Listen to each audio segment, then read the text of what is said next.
பல்லாக்கு வாங்க போனேன் ஊர்வலம் போக, நான் பாதியிலே திரும்பி வந்தேன் தனிமரமாக.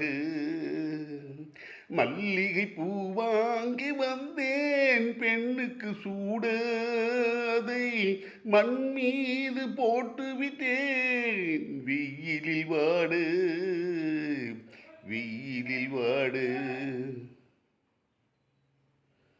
மணமேடை போடச் சொன்னேன் மங்களமில்லை, மணமகளை காண வந்தேன் குங்குமம் இல்லை. காதலுக்கே வாழ்ந்திருந்தேன் கற்பனை இல்லை, கல்யாணம் கொள்வது மட்டும் என் வசமில்லை, என் வசமில்லை.